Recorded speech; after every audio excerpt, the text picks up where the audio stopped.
A man by the name of Notch had an idea.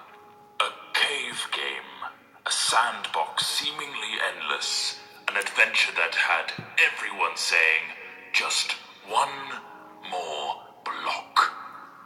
This man, that game, those blocks have brought all of you here to celebrate what has become Minecraft.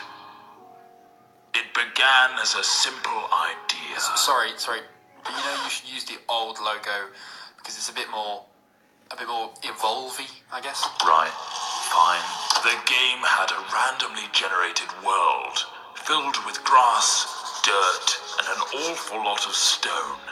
You could destroy blocks and place blocks.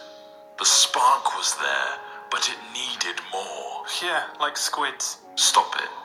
Shortly after, more things appeared like trees, water, clouds. Lava. Yes, lava. The world looked a little more natural. This was the creative mode in single player, but something was missing. TNT. No other people. Tests began with a multiplayer version. People could now play together. New items and blocks were also added. The game was beginning to take shape. Wow, really skimming over the details there. Do you want me to go over all the patch notes? No. The wiki page won't load anyway. Moving on, the game now had multiplayer and creative single player. But there was another element that Notch wanted. Survival. Work began on making the game more challenging. Zombies and skeletons were put in, but they could not attack. Sheep and pigs were added too. Whoa.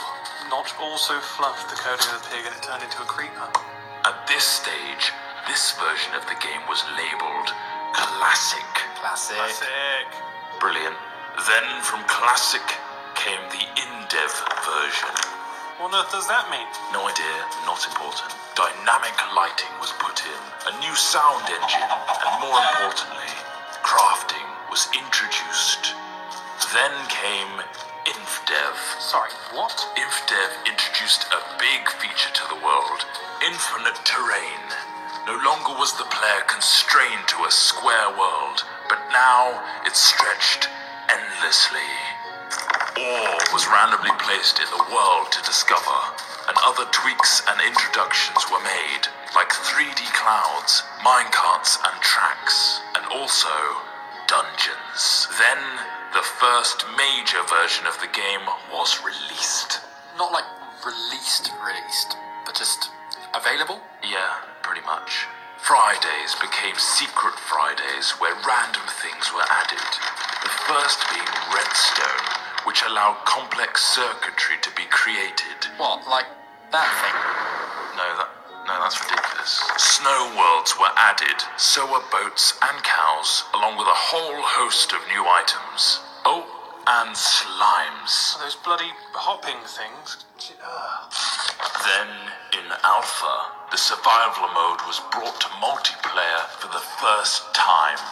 This allowed for players to battle monsters and survive together.